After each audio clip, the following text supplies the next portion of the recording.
मेरे पास में मतलब आई ट्रस्टेड, मतलब गलत लोगों को ट्रस्ट कर लिया एंड आई वेंट थ्रू काफ़ी ज़्यादा ट्रॉमा। देयर आर टाइम्स जब कोई भी ना कोई जगह का नाम लेता है या कुछ होता है, मैं फिजिकली तो चीज़ें कर रही होती हूँ बट मेंटली फ्रीज हो जाता है। जस्ट मतलब आई नो कि दुनिया चल रही है, I am doing stuff, but mentally I know कि मेरे से कुछ हो नहीं रहा, आई कांट थिंक, बस काम कर रही हूँ बट सोचने की शक्ति, जैसे कहते हैं ना कि खत्म ही हो जाती है। तो मुझे उस वक्त समझ नहीं आता है क्या करूं या how do I go through it. तो I see your videos and then उस वक्त के लिए ठीक हो जाता है, बट देन फिर से जब कोई जगह का नाम या कोई उस इंसान का नाम या कुछ भी हो जाए तो मतलब मेंटली बिल्कुल फ्रीज हूँ मैं। इसकी रिकरेंस क्या होगी, मतलब हफ्ते में एक बार, महीने में एक बार? हफ्ते में 2-3 बार हो जाता है। समटाइम्स वो 2-3 दिन में उसी चीज में रह जाता, अटक ही जाती हूँ कि अभी निकल ही नहीं पा रही हूँ। I understand. हार्ड। एक तो ये हार्ड वर्ड को आप हटा दीजिए अपनी डिक्शनरी में से, एटलीस्ट जब तक आप मेरे से बात कर रहे हैं तब तक, क्योंकि सब कुछ क्या है, आसान है। आसान है। हाँ ठीक है, इसका मतलब आपने मेरे सेशंस देखे हैं अच्छे से, राइट? हाँ, तो मुश्किल कुछ भी नहीं है, ये मुश्किल हम खुद ही अपने माइंड में बना लेते हैं। ये बहुत छोटी सी प्रॉब्लम है, बस इसको हमको समझना है कि प्रॉब्लम हो क्या रही है और किस लेवल पे हो रही है, और इस प्रॉब्लम को जड़ से खत्म कर देना है ताकि ये दोबारा ना हो। प्रॉब्लम ये नहीं है कि 1-2 बार हुआ, प्रॉब्लम ये है कि बार बार हो रहा है, हफ्ते में 2-3 बार हो रहा है, जैसे आपने बताया। तो अब आपको क्या करना है कि जिस वक्त ये होता है उस वक्त आप इस स्टेट में नहीं हो कि आप कुछ समझ पाओ, कुछ कर पाओ, और उस वक्त कुछ करने की कोशिश भी नहीं करनी चाहिए, क्योंकि जितना आप करने की कोशिश करोगे उतना ही चीजें और कॉम्प्लिकेटेड होती चली जाएंगी। तो इस प्रॉब्लम का जो सोल्यूशन निकलेगा ना, वो तब निकलेगा जब सब कुछ सही होगा। यानी जब आपने कहा हफ्ते में 2-3 बार ऐसा होता है, तो उस वक्त इसका सोल्यूशन मत निकालो। लेकिन हफ्ते में 4-5 दिन ऐसे भी होते हैं जब सब कुछ सही होता है। तो जब सब कुछ सही है तो खुद इनवाइट करो इसको, इन मेमोरीज को, गो देयर कॉन्शियसली, क्योंकि वो जब अपने आप आ जाएगा तो प्रॉब्लम है। फिर you will be afraid of, सिर्फ ये नहीं कि ये याद आ रहा है, फिर आपको ये भी गुस्सा आएगा और ये भी डर लगेगा कि यार फिर हो गया, अब इसकी वजह से ये होने वाला है, अब इसकी वजह से मेरे ब्रीदिंग में चेंजेस आ जाएगा, अब इसकी वजह से मेरी थॉट प्रोसेस एकदम से रुक जाएगी, अब इसकी वजह से ये हो जाएगा, अब मेरे को एंजाइटी होगी, अब ये होगा वो होगा।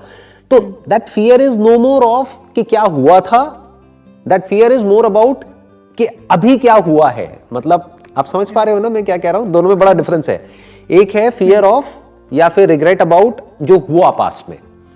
अभी इस टाइम पे वो इतनी बड़ी प्रॉब्लम नहीं है जो आप बोल रहे हो। अभी जो प्रॉब्लम है वो ये है कि बार बार मेरे को वो याद आ रहा है, तो वो याद प्रॉब्लम है, राइट? जिस याद की वजह से मैं एक पर्टिकुलर स्टेट में चली जाती हूं, वो स्टेट प्रॉब्लम है। जो हुआ वो तो बहुत पहले ही होकर के खत्म हो चुका है, वो तो टॉपिक क्लोज हो चुका है। तो अब इसको थोड़ा सा ध्यान से समझते हैं कि इसके लिए हम क्या कर सकते हैं। एक तो डेलिबरेटली इसको आप इनवाइट कर सकते हो, कॉन्शियसली इसके अंदर आप जाओ। यानी कि जब सब कुछ सही है, यू आर फीलिंग गुड, तो उस फीलिंग को एंजॉय करने की बजाय आराम से कहीं जा करके बैठ जाओ, मे बी किसी ओपन स्पेस में, किसी पार्क में या कहीं पर, या अपने घर की छत पे या कहीं पर भी जहां पे खुला एक स्पेस हो, जहां पे आप 2-4 डीप ब्रेथ लेके और बोलो कि let me remember everything step by step, कि क्या हुआ, कैसे हुआ, किसने क्या किया, व्हाटएवर इट इज, जैसी भी वो मेमोरीज है आने दो उसको, फेस इट, क्योंकि उस टाइम आपकी स्ट्रेंथ पूरी है तो आप आराम से फेस कर जाओगे। जिस वक्त वो हो रहा है आपके साथ में, उस वक्त आपकी स्ट्रेंथ 0 हो चुकी है ऑलरेडी, तो अब आप लड़ नहीं सकते। जिस वक्त आप बिल्कुल फिट फील कर रहे हो, जिस वक्त अच्छा फील कर रहे हो, फॉर एग्जांपल मेरी कोई वीडियो देखी तो आपको एकदम से अच्छा फील हो रहा है, या कोई गाने सुने अच्छा फील हो रहा है, या किसी ऐसे फ्रेंड से बात हुई जिससे बात करके अच्छा लगता है, या अपने पेरेंट्स से, उसी वक्त उसी मोमेंट में जब अच्छा फील हो रहा है, जाओ और इन सब बुरे से बुरी मेमोरीज को इनवाइट करो अपने माइंड में कॉन्शियसली। अब बैठ के देखती हूं कौन है क्या है, मतलब किसको देखती हूं, उस पर्सन को नहीं, क्योंकि वो पर्सन तो गया जो भी था, राइट, आपकी लाइफ से गया। अब किसको देखती हूं, उन मेमोरीज को देखती हूं ये मेमोरीज मेरा क्या करती है, देखती हूं ना मेरा क्या बिगाड़ती है मेमोरीज, लेट इट बी, आने दो ना उसको। तो जब आप कॉन्शियसली उसको इनवाइट करोगे और कॉन्शियसली याद करोगे तो आप देखोगे, क्योंकि उस वक्त आपकी पूरी स्ट्रेंथ है, तो वो आपके ऊपर हावी नहीं हो पाएगी। तो आपके अंदर एक कॉन्फिडेंस आ जाएगा कि अब अगर आ भी जाए वो मेमोरीज तो कोई फर्क नहीं पड़ता है। जैसे ही ये कॉन्फिडेंस आ गया तो अब अगर वो दोबारा आएगी भी तो आपके अंदर से डर निकल जाएगा कि अगर दोबारा वो सब हुआ तो क्या होगा। यही चाहिए। अभी एक बहुत इंटरेस्टिंग एक साइंटिफिक स्टडी हुई है, उसके बारे में आप चाहे तो ऑनलाइन जा करके पढ़ सकते हैं। मैं कुछ दिन पहले पढ़ रहा था, वो यूएस में हुई है, यूके में हुई है, I don't remember exactly, but बहुत इंटरेस्टिंग उसमें से कुछ फाइंडिंग्स निकल करके आई है। वो क्या था, अभी तक हम ऐसा सोचते हैं कि अगर हम याद करते हैं अपने पास्ट को तो हमें हमारा पास्ट याद आता है, ऐसा हमें लगता है, जबकि ये सच नहीं है। वो स्टडी क्या कह रही है, वो जो रिसर्च हुई है वो क्या कह रही है कि आपको वो याद नहीं आता है जो आपके साथ हुआ है, आपको वो याद आता है जो पिछली बार आपने याद किया है। दोनों में फर्क है ना, कि अगर मैं आपको कहता हूं बचपन से अब तक जो कुछ भी आपके साथ में हुआ आप याद करो, तो आपको वो याद नहीं आएगा जो आपके साथ हुआ है, आपको वो याद आएगा जो भी अच्छी मेमोरीज हैं, बुरी, जिसको आप याद करते आए हो। एक साइकिल बन जाती है, जो आपको याद आता है वही आपको बार बार याद आता है, और जितना याद आता है वो उतना ही पक्का हो जाता है, अगली बार उसके याद आने के चांसेस और बढ़ जाते हैं। तो ये मेमोरीज के लेवल पे प्रॉब्लम होती है। एक्चुअल में वो प्रॉब्लम खत्म हो जाती है हमारी लाइफ से, लेकिन ये मेमोरीज रिपीट होने लग जाती है। तो मैं बात कर रहा हूं कि साइकिल को कैसे तोड़ा जाए। This is a loop, this is a cycle basically. जैसे ही वो याद आता है उसके साथ में ये हो जाता है, क्या हो जाता है, वही जो पिछली बार हुआ था। याद क्या आता है, वही जो पिछली बार याद किया था। फिर एक साइकिल बन जाती है। फिर आप कहते हो ये क्यों हुआ, जितना बोलते हो ये क्यों हुआ वो बार बार और याद आता है। जितना आप कहते हो मुझे याद नहीं करना है वो और याद आता है। फिर उसकी वजह से और रिएक्शंस होते हैं, एंजाइटी और बढ़ती है, और गुस्सा आता है। फिर इस बात पे गुस्सा आने लग जाता है कि यार मुझे गुस्सा क्यों आ रहा है।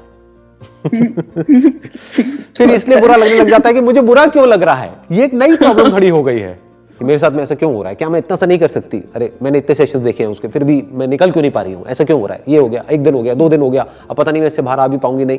इस सब मोड में हम जाने लग जाते हैं एकदम से। तो आई एम जस्ट सेइंग कि जब आपकी स्ट्रेंथ पूरी है तब लड़ जाओ उससे, और एक बार खुल के लड़ जाओ, ताकि ना उसके बाद फिर दोबारा चक्कर ही खत्म हो जाए। और ये सिर्फ बहुत खुश होंगी। अरे होगा, क्यों नहीं होगा। मैं आपको बिल्कुल ऑनेस्टली बता रहा हूं, ये बड़ा सिंपल सा एक फॉर्मूला है। जैसे फॉर एग्जांपल हर एक के अंदर, सिर्फ आपके अंदर नहीं, हर एक के अंदर कोई ना कोई डर होता है जिसकी वजह से उनको एंजाइटी होती है। तो जितना हम उस डर से भाग रहे होते हैं, वो एंजाइटी और वो डर उतना ही स्ट्रांग होता चला जाता है, उसको उतनी ही स्ट्रेंथ मिलती चली जाती है। और जैसे आप एक बार उसके वर्स्ट साइड को फेस कर लेते हैं ना कॉन्शियसली, तो आपके अंदर से ये डर निकल जाता है about the worst case scenario, कि बुरे से बुरा क्या होगा, वो दोबारा याद आएगा ना, पहले भी बहुत बार आया ना, वापस से नॉर्मल हो गई ना, तो आगे भी हो जाऊंगी। The moment this thought comes in, जैसे ही आपको ये बिलीफ हो जाएगा कि आने दो ना, देखते हैं क्या हो जाएगा आएगा एक आध दिन के लिए या 1-2 घंटे के लिए रहेगा, चला जाएगा।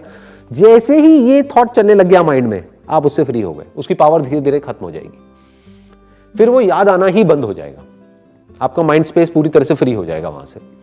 Thank you, I will definitely try, specially इस सेशन के बाद ही करूंगी। हाँ, अभी करो ना, एग्जैक्टली राइट। हाँ, इस सेशन के जस्ट बाद में जा करके, बंद कमरे में नहीं, अंधेरे में नहीं, मे बी जहां पर थोड़ी सनलाइट हो, ओपन स्पेस हो, जहां पर आप डीप ब्रीदिंग करके और अपनी पूरी एनर्जी के साथ में इनवाइट करो अपनी वर्स्ट मेमोरीज को। Thank you sir. सर एक और है, जस्ट रिगार्डिंग द पर्सन, और वो जो मेरे उस वक्त फ्रेंड्स भी थे, बिकॉज़ एवरीबॉडी वाज प्लेइंग। अच्छा, जो भी आप शेयर कर रहे हैं ना, व्हाटएवर यू आर सेइंग, आप कोई नाम मत लेना, क्योंकि ये वीडियो YouTube पे अपलोड होने वाला है ना, तो आप इनडायरेक्टली बोलना जो भी आप बोलेंगे। हाँ, बताइए। तो वही लोग वापस आते हैं काम, मतलब पोक करने के लिए, या मुझे कुछ स्पेसिफिकली बोलने के लिए कि तूने ऐसा किया था, तूने वैसा किया था। तो I do shut them down कि नहीं, वो पुरानी बात थी, मेरे से बात मत करो। या फिर वो स्पेसिफिक जो पर्सन है जिसने किया था वो ही वापस आता है किसी कारण या किसी कारण। बंद तो कर देती हूँ, शट इट ऑफ कि हाँ नहीं बात करनी है कुछ भी, but I just want to know कि आते क्यों है, like why do they want to come into my life बार बार कि क्या चाहिए उनको, आप आई अंडरस्टैंड। कोई क्यों आता है वो कोई नहीं बता सकता आपको, क्योंकि लाइफ में जो भी हमारे साथ होता है वो क्यों होता है। उस पर्सन से आप मिले, क्यों मिले, राइट, उसने आपके साथ जो किया वो क्यों किया, ऑल दैट स्टफ। उस क्यों का कोई जवाब नहीं है।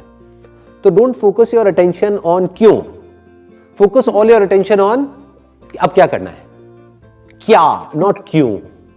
That is like solution oriented approach. ये जो क्यों है ना, ये अपने आप में एक बहुत बड़ा ट्रैप है। जैसे कुछ लोग मेरे से पूछते हैं मेरे सेशंस में कि भाई हमको ये लाइफ क्यों मिली है, ये बेवकूफों वाला सवाल है। क्यों का कोई जवाब ही नहीं है। अरे भाई लाइफ मिल गई है ना, अब ये सोचो how to make the most of this life, ये सोचना है। You got the answer for your question, जो भी आपने क्वेश्चन पूछा उसका।